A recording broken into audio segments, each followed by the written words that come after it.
Good day, everyone. I am just about to get started with our webinar. Thought I'd do a quick sound check. If you can hear me, things are looking okay. Maybe put something in the chat. Let me know.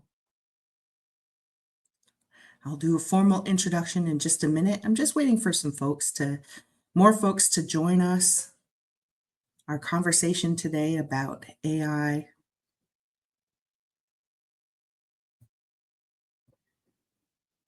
Larita, thank you.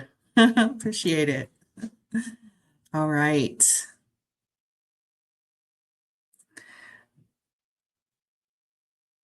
Good morning, Jackie. Thanks for joining us. Appreciate it. Today's going to be a shorter webinar. We're just going to go over some basics, not too complicated, and I'll get you back to your work days. I'm thinking about 20 minutes, 20 or 30 minutes at the most.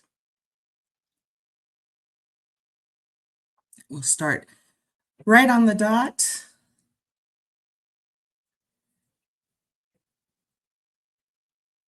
Just waiting for a few more people to join.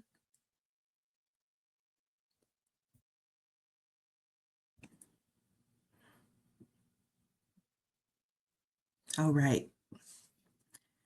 Well, welcome everyone to Amarin's Trusted Voices webinar series. I'm Monica Brain. I'm the project specialist for Amarin Critical Infrastructure. And if you're just joining us, I'll tell you a little bit about me. I'm enrolled in the Fort Peck Assiniboine Sioux tribe up in Montana. And as a project specialist at Amarin Critical Infrastructure, what I do is write grants, project management, help tribes get their projects off the ground. Specifically, we've been working in broadband projects, but we're expanding to energy and a variety of different needs that tribes have. Amarin Critical Infrastructure is available to help with things that are challenging for tribes. We are part of the bigger company Amarin, which is the only tribally owned insurance company in the United States. And we started Trusted Voices because we really wanted to bring all of the years of expertise and knowledge that we have at this company to you, the viewers. So today we're going to talk about AI. And I'm going to go ahead and put my slideshow up. AI in tribal housing, specifically smarter workflows, stronger communities, is what I'm going to talk about today. And this is an interactive webinar, even though I can't see your beautiful faces. I want to hear from you. Go ahead. Any question that you have about AI, any questions that you have about what I'm sharing, put it in the chat. I am happy to stop from my presentation and share a little bit, answer questions, things like that. So I'd really love to hear from you. So today what we're going to talk about is what is AI, of course. Why would we want to use it? And then I'm going to give you some examples of how you can use AI in your job. And finally, we're going to talk about privacy and the ethics behind using AI. And I want to let you know that this image on the screen, I created using ChatGPT, which is the AI that I primarily use, that and Microsoft Copilot. And the prompt that I used was I uploaded a picture of myself and I said, and then I uploaded a cartoon that I liked, the style. And I said, can you please make a picture of me in a ribbon skirt saying, AI is so hot right now. And this is what I got. And I think it's pretty close to likeness of me. And I was pretty impressed that ChatGPT knew what a ribbon skirt was. So, artificial intelligence, or AI, is a technology that enables machines to mimic human thinking and decision making. Some of the reasons that we would want to use AI. So, it can analyze data, recognize patterns, and generate responses. For example, I am tracking my blood sugar right now using one of these little CGM devices. And using AI recognizes that every day between 4 and 5, I have a blood sugar spike. And I'm assuming it's because I have my 4 o'clock cookie or something like that. But AI is basically doing the work of saying, hey, did you know your blood sugar is going up too high um, every single time in the last 3 days? What is it that you're doing at 4 o'clock that's causing this? Um, it helps people automate tasks like writing, summarizing, or scheduling. And this is one of the biggest ways that I use AI is to help with whether I need to write the introduction to a grant or I need just a basic outline of what I want to talk about in, for example, a presentation. And I'll get more into details about how you can use that in just a moment. And then it also works as a smart assistant. So it boosts productivity and it saves you time. If you have ever sat in front of a blank screen wondering, where do I start? How do I say this thing? How do I talk about our community and our tribe in a way that is meaningful and helpful? How do I connect with people using images so I can make a flyer, things like that?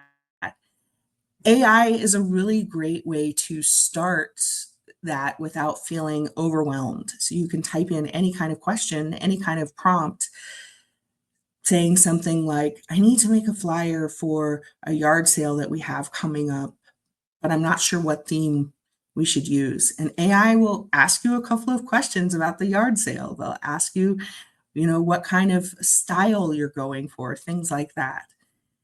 Essentially, AI can make your life easier and make workflows go faster. So here's some examples. As I shared before, ChatGPT is probably one of the most popular AI tools. It's the company I believe is called OpenAI, and there's a free version of ChatGPT and there's a paid version. Also, Microsoft Copilot is something that's available. I believe there's a free and a paid version for Microsoft Copilot. It's essentially the same as ChatGPT, although I will tell you that I will put in this exact same prompts in both of them. And overwhelmingly, the ChatGPT responses that I get are better than Microsoft Copilot. And that's because the AI is learning and people have been using ChatGPT a lot more than Microsoft Copilot. Maybe you have an Apple phone and you use Siri. AI involves voice recognition. So you'll say to, hey Siri, what is the weather outside? Or how do I get to somewhere? Or something like that. All of that is AI technology. Microsoft or Google Gemini is their version of ChatGPT and Microsoft Copilot. Alexa is another example. That's if you have one of those smart speakers in your house and you say her name, you can ask all kinds of questions. I will tell you that I'm very unimpressed with Alexa's weather abilities. I will ask her if we're getting rain, and she'll say, you're not going to get rain today. And I'll look outside and it's raining. And so I don't think she's that helpful, to be perfectly honest. And then there's some other really amazing cutting edge technology type things. So if you're familiar with the term bots, if you've ever clicked on a website and a little window pops up and it says, "Hey, how can I help you today?" And you start talking to it, you're not talking usually to a person, you're talking to a bot, which I believe is short for robot. And that's basically AI, which has an entire collection of potential answers that it can share with you and guide you through answering your questions. I have definitely had a few arguments with bots where I've said, just get me a real person because my questions are complicated. So AI is not perfect. And another one that I have on here is Waymo, and that's a self-driving car. And I'm going to tell you right away, there's no way I'm getting in a self-driving car right now.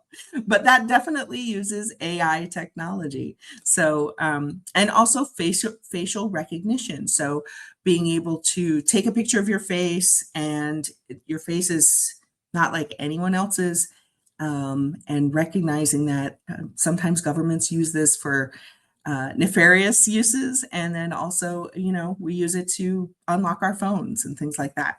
All of these are examples of AI. Ruth says she's using Copilot. Yeah, Ruth, I use Copilot too sometimes, but I definitely find ChatGPT is much more useful for me. All right, so I wanted to give you some examples that you can how you can use AI in your work. And if you don't work in tribal housing, this works for almost anybody who works in an office setting. So one way is that I think is just wonderful is that you can have it improve your communication with other people. I wrote this email. This is a fake example, but basically, have you ever felt like, oh man, I can't believe this thing didn't get done again, or I have to have this difficult conversation with somebody. And so you write out the email and then you read it over and you change the letters, you change the words, you agonize about one word or another, trying to make sure you're not coming off as a jerk, but also really getting your point across. So I wrote, "Hey, Vernon, is there some reason why the trash wasn't picked up yesterday? I thought we talked about this last week and you said every Thursday you would pick up the trash. Please do it. The boss." Well, you can go to ChatGPT and you can type in, "Please rewrite this email to sound more professional." And then you just type the email in there. Here's what ChatGPT gave me. "Hi, Vernon. I wanted to check in regarding the trash pickup. It wasn't taken care of yesterday, and I recall that we had agreed last week that it would be handled every Thursday. Could you please make sure that it gets picked up as soon as possible? Let me know if there's been a change or if you need anything from me to help get this on schedule." Such a nicer email, such a nicer tone to take with somebody. Really helps with like if you're coming off hot. I think you can go ahead and put it in there and see how they can massage the words. The chat GPT formalizing it. That's right, Ruthie. To make things sound a little bit more professional, sound a little bit better, help with getting your point across. Now, another one that I use is I make ChatGPT do the reading for me. This does not mean that I don't read something. For example, like the notice of funding that comes out for a grant, I absolutely still read it. ChatGPT is not going to read that for me and tell me everything that I need to know. But often we will have clients call us and say, "Hey, we're thinking about this grant, but we're not really sure." I will put the notice of funding for a grant into ChatGPT, and it will create a basics about it.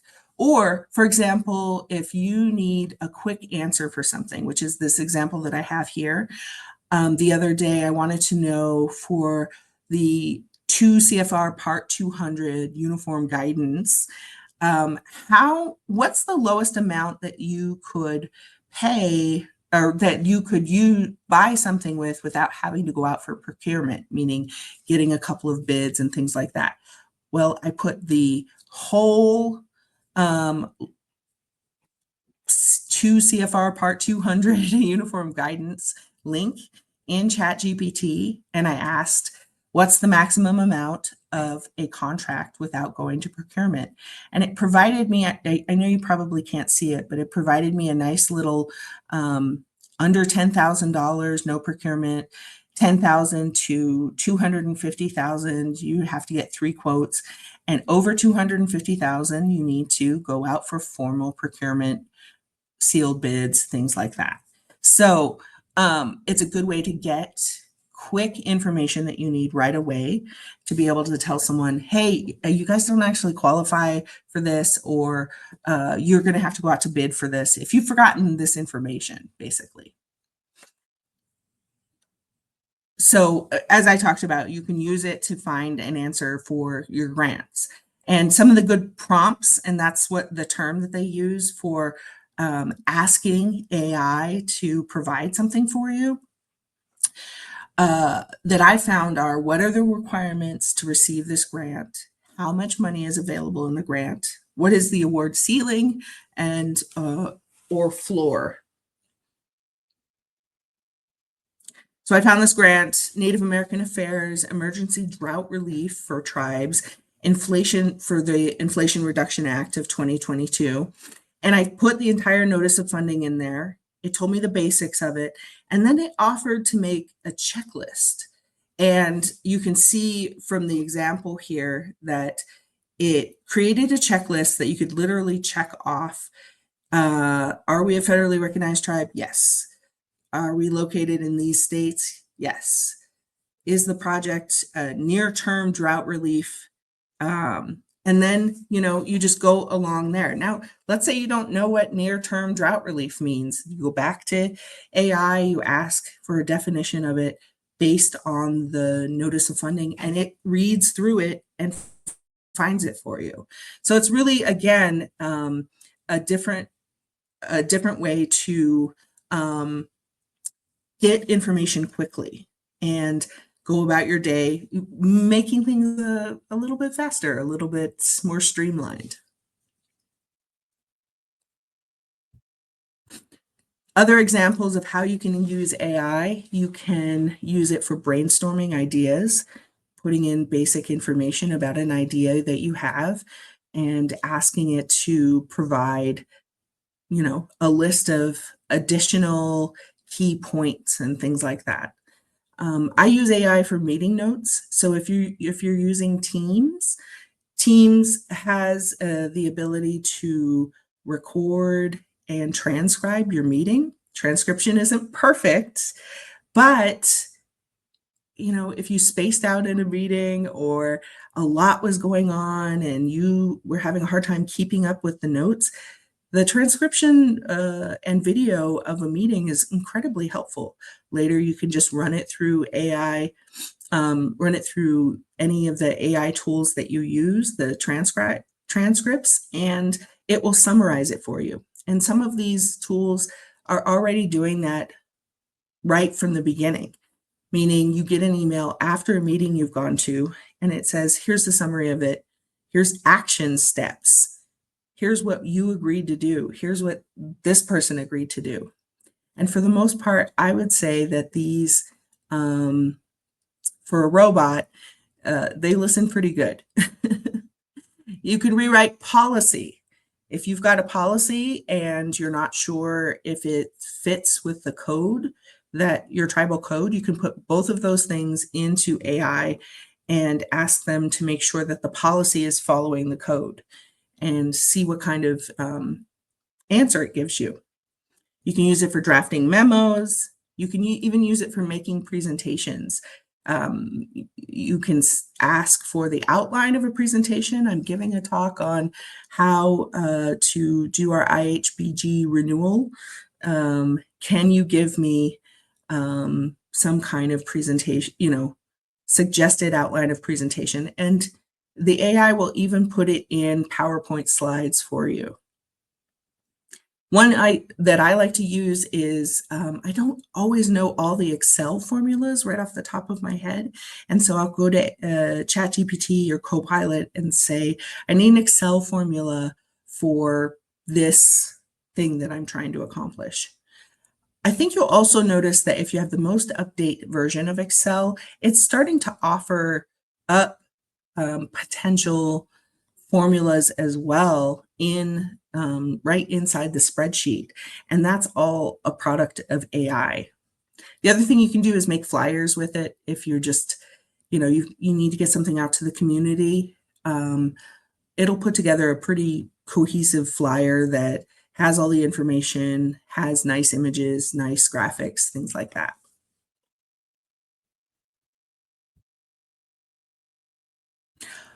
Okay, so I know that some folks have concerns about safety and privacy of AI.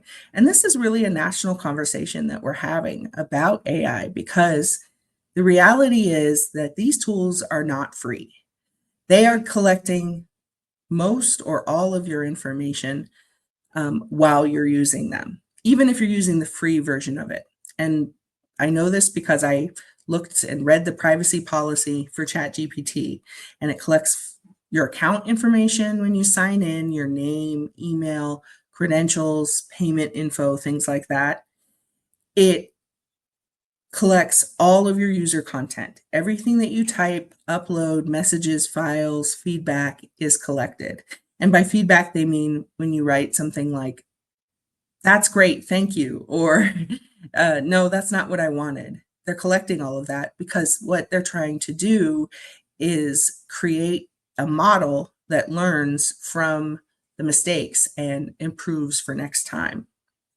They're also collecting technical data, including your IP address, your browser, the type of device that you're using, um, and your usage patterns.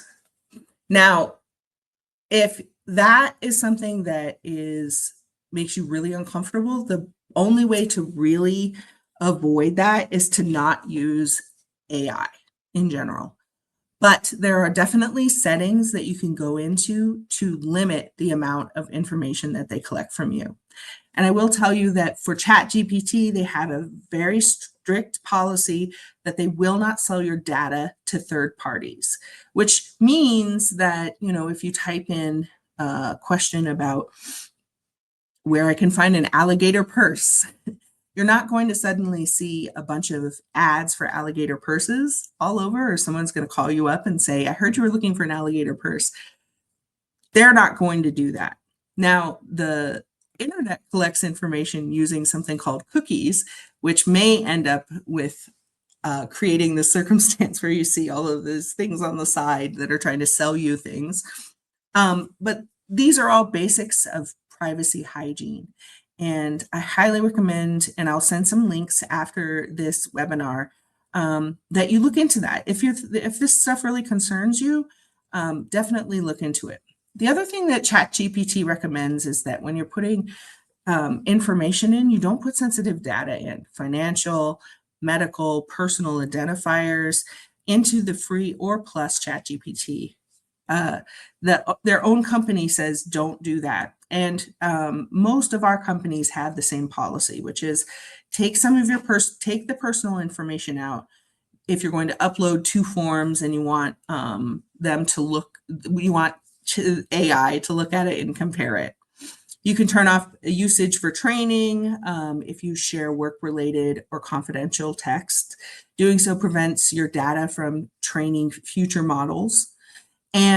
Or you can sign up for enterprise plans, for example, like Microsoft Copilot, where everything maintains full data sovereignty, meaning that your company contains the private control and information on it. So, for example, if your company subscribes to Microsoft and has their own Microsoft subscription with Copilot, then that information can be yours and yours alone. meaning the company, and is not shared with the greater Microsoft Copilot model, essentially. And then finally, I wanted to talk about the ethics of using AI. So I used to be a journalist, and we always said trust but verify. If you ask AI to write you a paper for class, that is unethical. And we've heard many stories that it's not always right. When ChatGPT offers up information about something, they will usually have a link to a source. You need to go back and you need to read that source and find out if they interpreted that information correctly.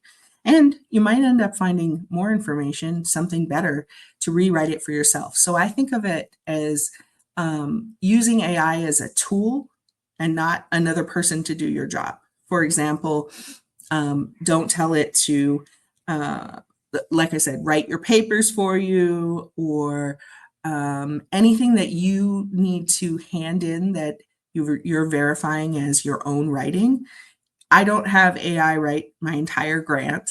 I use it to get an outline for a location that I'm going.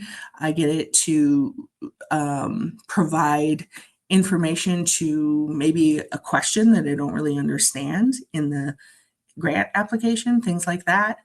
But it never really, I don't use it to write the entire grant. And you shouldn't either, because it's unethical, and it's really not sharing the true sentiment and story of your community.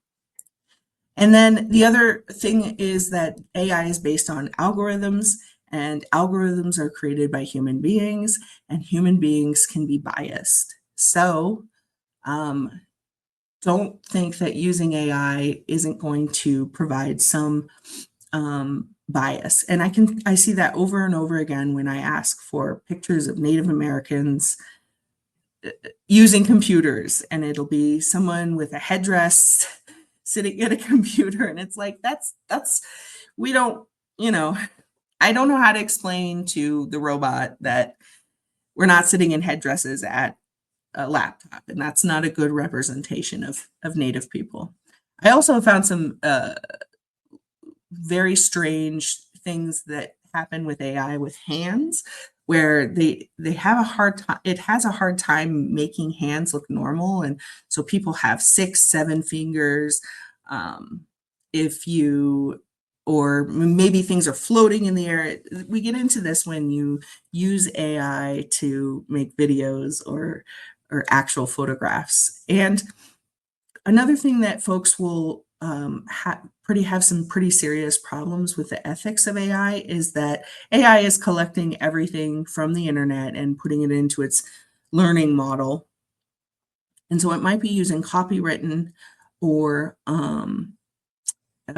trademarked images, and that can get you into a lot of ethical trouble or even legal trouble. So be careful when you ask it to make you something that's based on Disney or even a native artist that you like. What you're doing is you're stealing their intellectual property and you're using AI for it. And it's not recommended, and it's not ethical. And in some cases, it's illegal. That's basically it in terms of AI. I wanted to give a good amount of time if anybody had any questions. How do you use AI? If you have started using it, or are you afraid to use it? What do you think about it? It's definitely one of these things that's in the news and everybody's talking about it. But how it affects our communities, how it affects Native people, I think is a really interesting question to ponder and to move forward with carefully and thoughtfully. I think of AI as a tool like any other tool, like, for example, fire. You can use it to cook your food or burn your village to the ground. So, moving forward carefully, reading the privacy notifications, reading more about the ethics behind it. All of these things are very important, but I also feel like AI can really improve our lives. We're overworked, very busy in Indian country. We don't have a lot of capacity, and to be able to have, AI correct an Excel spreadsheet that would have took several hours to fix is incredibly helpful for all of us. So, anybody, any questions? I'll give you just a moment if you want to type in any questions, any thoughts. I'm going to, as usual, I will send my email after the fact. I'll have some links both to ChatGPT, Microsoft Copilot, as well as some more information about the ethics of AI, things like that. And of course, the slideshow, which you are all welcome to use or reuse if you'd like. Well, it looks like we don't have any questions. I always say that, and then right as I'm about to end the stream, somebody pops in with a question. So I just want to wait 1 second to see if anybody's got any questions. Ruth, I appreciate your comments in here. Oh, that's right. Formalizer is it's an app website that will help you rewrite an email to make it more formal, sound more. You can make it more warm or more stern, things like that. And Ruth also pointed out that Copilot sends us a recap. All right. Thank you all for joining me today. I really appreciate it. And my email is mbrain@amerind.com. Please reach out to me if you have any questions about grants or AI or project management. Loretta, AI is kind of scary, but yet very helpful. Exactly. Just like fire can be scary, it can also be very helpful. And I think that's a good way to think about it is move forward with it carefully and thoughtfully. All right. Thank you, everybody. Really appreciate you joining us today. And I will send that email out in just a bit. Have a good one.